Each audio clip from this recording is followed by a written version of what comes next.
In the spring of 1945, the vast Pacific Ocean was a roiling cauldron of war. For more than 3 years, the forces of the Imperial Japanese Navy and the United States Navy had clashed across islands, atolls, and open seas, in a struggle that would determine the fate of the Japanese home islands. The Allied push had battered Japanese fleets and airfields, carved through storied battles at Midway, the Philippine Sea, Leyte Gulf, and Iwo Jima. Japan's navy had been largely crippled, its supply lines severed, its airfields under constant bombardment, its manpower and fuel reserves desperately low. And yet, despite mounting losses, Japan refused to surrender. Instead, it adopted an increasingly desperate strategy, one that would bring suicidal attacks against ships of the US Navy in hopes of turning the tide or at least exacting revenge. The strategy: send pilots who would not return. Planes loaded for one purpose: to crash into ships, destroy them from within, and die in the act. By this time, the US Navy had achieved overwhelming air and naval superiority, but even that dominance was not unshakable. Major operations loomed: the invasion of Okinawa in April 1945, the looming assault on the Japanese mainland. The US fleet was spread across the sea, protecting landings, carriers, supply convoys, and patrolling for Japanese threats. Japanese command realized that conventional naval engagements were no longer feasible.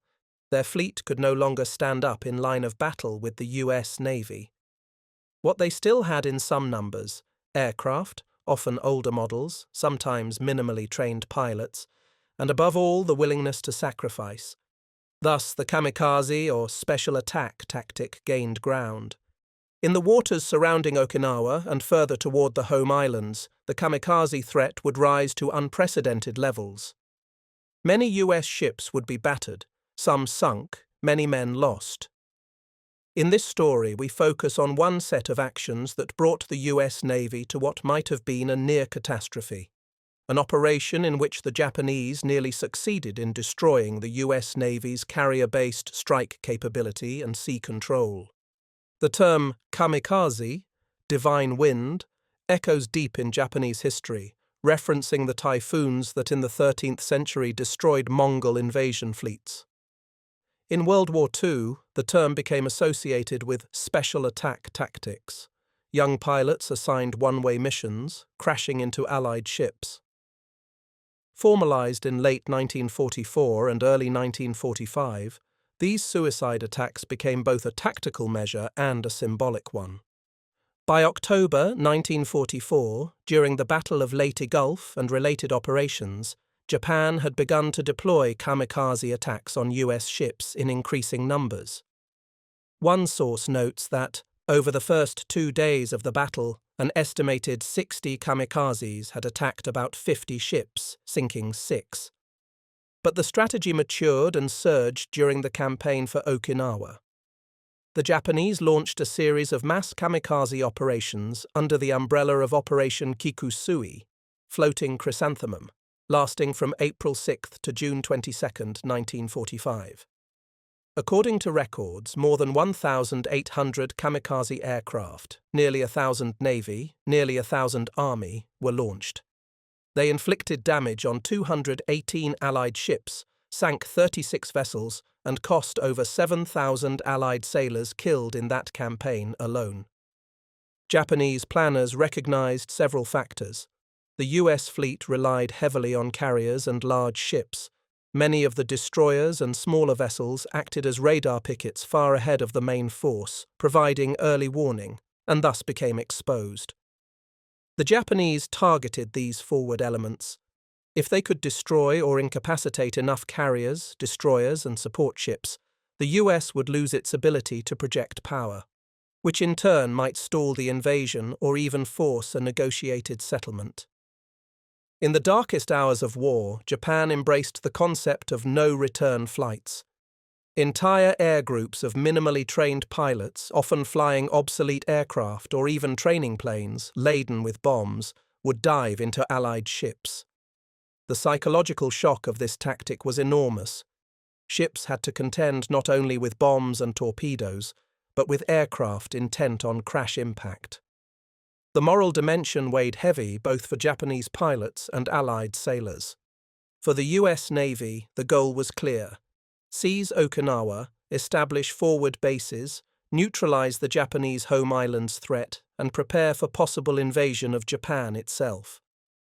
The main thrust of the Allied fleet was concentrated in carrier-based strike groups, supported by dozens of destroyers, cruisers, battleships, and logistical ships, all protected by layers of air defense and anti-aircraft fire.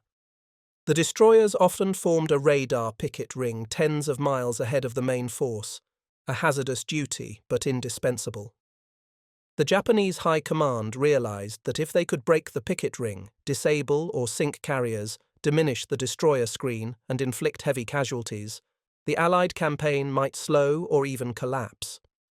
One Japanese goal was to deliver a shock so severe that the US public or leadership might reconsider the cost of the invasion of Japan. In the early days of April 1945, the US Fifth Fleet was operating off Okinawa, alongside thousands of landing troops and support vessels. On April 6, the first wave of about 300 kamikaze aircraft departed southern Kyushu for attacks on the fleet. As ships braced for the assault, the radar pickets stood watch, warning of incoming air raids. Many destroyers stationed on picket duty bore the brunt of the initial kamikaze onslaught. The US Navy was confident in its damage control procedures, its anti-aircraft defenses, and its carrier air power. But the sheer scale of these suicide attacks tested everything. On April 6, 1945, the kamikaze campaign kicked off in earnest. Japanese pilots from the airfields of southern Kyushu launched mass waves aimed at the fleet off Okinawa. John Chapman, a boatswain's mate and gun captain on the destroyer USS Newcomb, later recalled the moment. Watching kamikazes attack. More than 300 kamikazes departed southern Kyushu, the terrifying sight of Japanese pilots diving their planes into ships. In the first wave of Operation Kikusui, Bayers, April 6th to 7th, according to records, 391 Navy planes and 133 Army planes, of which many were kamikazes, took part. Radar picket destroyers like the USS Hainsworth became early victims. The destroyers Bush and Colquhoun were sunk. The battleship USS Maryland and 10 other destroyers sustained hits. These attacks illustrated a new reality for the US Navy: massive, coordinated, persistent suicide raids that aimed not simply to damage ships, but to crater them permanently, to sink carriers or at least make them inoperable. The number of Japanese aircraft lost was enormous, but this loss was acceptable to Japanese command, which valued the potential blow to the US fleet more than individual pilot survival. On the American side, crews had to refine damage control quickly. Fires, bomb hits, aircraft full of fuel and ordnance parked on flight decks, holes in hulls, flooding, wounded men. The attack on the carrier USS Bunker Hill CV-17 on May 11, 1945, is one of the starkest examples. 2 kamikazes hit in quick succession, bombs penetrated deep, fires exploded across the hangar deck and ready room, killing 396 sailors and wounding 264. While the Bunker Hill did not sink, the near catastrophe it faced gave the Japanese hope. Hope that their tactic might cripple the US Navy's ability to continue operations. The US Navy responded with relentless air patrols, improved picket defenses, more layered anti-aircraft coverage, and better damage control readiness. But the kamikaze threat persisted through April, May, and into June. For our focus story, the one that nearly changed the course, we must dig into one particular moment where the Japanese attacks brought the US Navy to the brink. While no single carrier was lost to a kamikaze during the Okinawa campaign, the repeated blows, the staggering casualty counts, and the damage to support logistics created what might be described as a near breakpoint for the US fleet. According to historian Stephen Zaloga, in the Kikusui series alone, 36 ships were sunk, 218 damaged, No cruisers or larger ships sank, but 8 carriers and 3 battleships were among the damaged. Consider the attack on USS Bunker Hill. It was covering the Okinawa invasion when 2 kamikazes penetrated. The bombs and crash caused catastrophic damage. Although she survived, the cost was immense. 396 dead, 264 wounded. Such loss would strain any ship, let alone the broader fleet. Similarly, the radar picket destroyers suffered the worst of the early attacks. These ships, positioned alone or in small groups tens of miles out from the main fleet, offered first warning of incoming raids, but also presented tempting targets. A replaceable number of destroyers might be acceptable. But when the losses mounted, the risk to carriers and larger vessels rose sharply. Japanese planners counted on this. Sink enough escorts, create chaos in the picket line, let kamikazes reach the carriers. It is May 1945. The US fleet is off Okinawa, carriers launching strikes, support vessels keeping pace. Suddenly, radar picks up a mass of inbound Japanese aircraft east of Okinawa. More than 100 planes, many heading low over the sea. The picket destroyers scramble fighters, open fire. Dozens of Japanese are shot down, but dozens more press on, some change course toward the carriers. 1-0 penetrates the outer screen, drops a bomb onto a carrier flight deck, crashes its plane. Fires erupt. On 2 other carriers, wing floors are damaged, operational aircraft lost, fuel lines ruptured, hangar decks threatened. The US fleet rushes damage control. The carrier fleet falls back. Meanwhile, supporting ships are damaged, logistics are disrupted, air sorties delayed. In that moment, the US Navy, despite its dominance, is vulnerable. It's still afloat. It still fights. But the Japanese tactic has succeeded in hitting deeply, inflicting shock, and forcing the fleet into reactive mode. The Japanese, even with fewer resources, have managed to exploit the fixed vulnerability. An aircraft crashing into a ship, bombs exploding in hangars, carriers temporarily out of action. This is the near-destroyed scenario. The US Navy's carrier strike capability teeters, not fully collapsed, but sufficiently wounded that the timetable for the invasion of Japan may shift. Casualties may mount. The pressing urgency of Japan's defense might delay or alter operations. Japanese command hoped for exactly this kind of disruption. While they could not now muster a traditional fleet battle, they could attempt to level the playing field through sacrifice and surprise. Despite this, it must be noted, the US Navy recovered. Their damage control, air superiority, logistical depth and operational resilience held. No large carrier was permanently lost to the kamikaze threat in the Okinawa campaign. But the fear, the near misses, the mounting cost of each sortie weighed heavily. The psychological impact on sailor and pilot alike, the constant threat of a plane diving into their ship, opened a new chapter in naval warfare. By May 1945, the waters around Okinawa had become a nightmare of smoke and flame. Radar pickets glowed against the horizon like burning sentinels. Every sailor aboard the US Fifth Fleet knew that the kamikaze threat was not a rumor. It was an hourly reality. Ships that looked invincible on paper could vanish beneath the sea in minutes. Admiral Raymond Spruance and Admiral Mark Mitcher realized that the Japanese suicide attacks could not be stopped at the source. Their planes took off from airfields deep in Kyushu, well within Japan's defensive ring, so the only solution was to intercept and absorb. Carrier air patrols were doubled. Fighters orbited constantly above the fleet, often burning through fuel so fast that pilots joked they were flying to the refueling line more than to battle. Destroyers formed overlapping radar chains, each one standing dozens of miles from the next. These pickets had the grim honor of being first to spot and first to die. Their warning, however, gave the rest of the fleet precious minutes to launch interceptors and prepare anti-aircraft fire.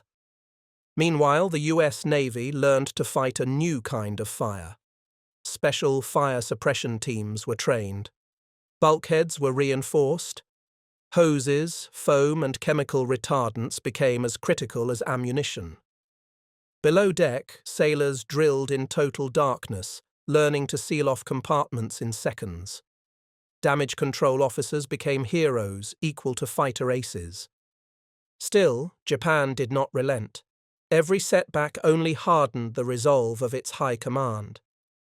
The Imperial General Headquarters ordered Kikusui 6, 7, and 8 in rapid succession. Fuel was scarce, but they scavenged what they could, mixing aviation gas with alcohol, even with paint thinner. Old trainers, dive bombers, and fighters were stripped of armor to carry heavier bombs. Each pilot received the same ritual farewell, a headband marked with the rising sun, a cup of sake, and a final bow. They wrote letters to their mothers, their classmates, their country. And then they flew. On May 11, 1945, the U.S. carrier USS Bunker Hill lay off Okinawa, launching and recovering aircraft. Below deck, ordnance crews were arming bombs for the next strike. On the flight deck, dozens of fighters sat refueling, tanks open, lines running. The morning was calm, the sea glassy, the crew exhausted but steady. Then the alarm sounded. "Bogies inbound!" crackled over the loudspeaker. The sky, empty seconds earlier, filled with tiny black dots. The first Japanese plane dove steeply from a patch of clouds. Anti-aircraft bursts peppered the air, but the pilot, Lieutenant Junior Grade Seizo Yokoyama, did not waver. He guided his Zero straight toward the carrier's island superstructure. At 10:04 a.m., the aircraft slammed into the flight deck near the bridge. Its 550-pound bomb detonated instantly. Flames erupted, racing across the deck into parked aircraft laden with fuel. Barely 30 seconds later, a second kamikaze, believed to be flown by Ensign Kiyoshi Ogawa, came streaking in, low, trailing smoke. He struck near the after elevator, detonating his bomb deep inside the hangar. The result was apocalyptic. Planes exploded like dominoes. Men were hurled overboard. A tower of fire and smoke rose hundreds of feet into the air, visible to ships miles away. Inside the hull, temperatures soared to 1,500 degrees Fahrenheit. Aviation fuel pooled, ignited, and rolled like a burning river through corridors. Captain George Seitz refused to abandon ship. He organized firefighting crews even as explosions tore through compartments. Men crawled through smoke to turn valves and flood magazines before they detonated. For 5 hours the inferno raged. When it was finally contained, 396 men were dead, 264 wounded, and the Bunker Hill lay crippled. Nearby carriers watched in horror. The Bunker Hill had been one of the fleet's most powerful strike carriers. Now she was a floating tomb. For days afterward, ships circled to pick up bodies and debris. The attack showed what 1 or 2 kamikazes could do, and how close the US Navy had come to losing an irreplaceable asset. The strike on the Bunker Hill was not isolated. That same day, across the fleet, suicide planes came in waves. The carrier USS Enterprise, already legendary for surviving every major Pacific engagement, was struck again. Her 7th kamikaze hit of the war. Flames tore open her forward elevator, throwing debris hundreds of feet into the sky. She survived, but this would be her last combat mission. The destroyers Evans and Hugh W. Hadley, stationed on Radar Picket 1, faced perhaps the most intense aerial onslaught of any ships in US history. Over 150 enemy planes descended on them in less than 2 hours. The 2 destroyers, aided by fighters from nearby carriers, shot down 42 attackers. But 5 kamikazes broke through. Both ships were torn apart. The Hadley was nearly blown in half. Fires swept her decks, ammunition cooking off like thunderclaps. Yet, miraculously, both ships stayed afloat. Crewmen fought the blazes with bare hands, some soaked in fuel, refusing to leave their guns until the last plane fell. These engagements revealed a haunting truth. Though Japan's kamikaze pilots could no longer win the war, they could still inflict enough pain to make victory feel like defeat. Every ship hit meant hundreds of dead. Every wave of attackers meant sleepless nights, exhausted gunners, endless repairs. Morale wavered. Some sailors began to believe that the sea itself had turned against them, that each calm dawn was merely a prelude to another day of fire. In the aftermath of the Bunker Hill disaster, the US Navy convened emergency reviews aboard nearby flagships. Admiral Mitcher ordered new deck protocols, fewer fueled planes, stricter ordnance sequencing, rapid refueling hoses that could be cut and jettisoned instantly. Carriers began launching combat air patrols in rotating umbrella formations, ensuring continuous cover. Destroyer pickets were reinforced with support vessels carrying extra radar and fighter direction gear. These changes, born in blood, would later form the backbone of modern naval air defense doctrine. But beyond tactics lay the human cost. Psychologists embedded with the fleet documented what they called kamikaze fatigue. Men jumped at shadows on the horizon. Any glint of light became a potential threat. Ships near Okinawa operated under general quarters for days on end, eating, sleeping, and fighting in gas masks. And yet, beneath the fear, a steely resolve hardened. The US Navy had faced the deadliest month in its history, yet no major fleet carrier had been lost. The Japanese could wound but not break them. Every fire put out, every man pulled from the sea, every plane shot down became an act of defiance. The Bunker Hill, though crippled, did not sink. She limped back to Ulithi, escorted by destroyers scarred and scorched. When she entered the lagoon, sailors from other ships lined the rails and saluted. To many, her survival symbolized the endurance of the fleet itself. In the closing months of the war, the Japanese would mount a few more desperate kamikaze efforts, but none would reach the scale of those in April and May 1945. The US fleet pressed onward, its decks scarred, its crews weary, but still moving inexorably toward Japan. Even as the skies above Okinawa burned, the Japanese Imperial Navy prepared its final gamble at sea. It was Operation Tengo, a desperate sortie of the battleship Yamato, the largest warship ever built, along with 1 cruiser and 8 destroyers. The plan bordered on suicide. The Yamato would sail from Tokuyama toward Okinawa with barely enough fuel for a one-way trip. She would beach herself on the island's western shore, fire her massive 18-inch guns at Allied landing forces, and serve as a fixed coastal fortress until destroyed. To Japanese command, it was a symbolic act, the sea counterpart to the kamikaze, a divine offering of steel. But to the US Navy, it was a chance to end Japan's surface fleet once and for all. On April 7, 1945, American reconnaissance aircraft sighted the Yamato south of Kyushu.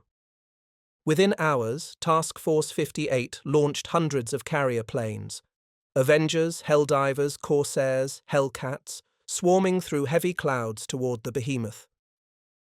At 12:20 p.m., the first bombs struck. Within minutes, torpedoes ripped through her port side. Columns of smoke rose like funeral pyres.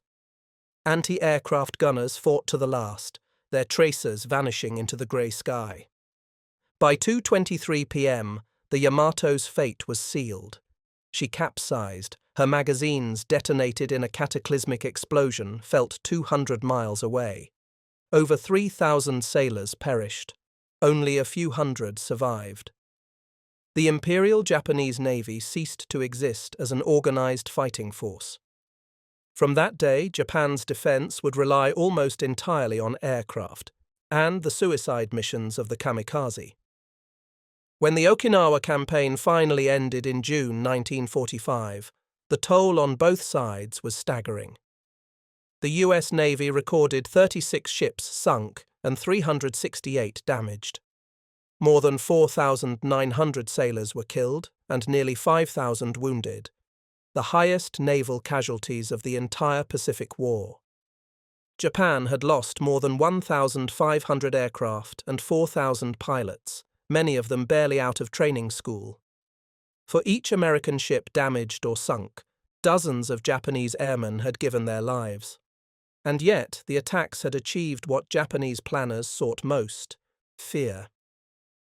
Admiral Chester Nimitz described the Okinawa campaign as the most severe test ever imposed upon the fleet. The US had prevailed, but the experience raised a haunting question. What if Japan unleashed thousands more kamikazes during an invasion of the home islands? US intelligence estimated that Japan was preparing as many as 10,000 planes and 5,000 suicide boats for defense of Kyushu and Honshu.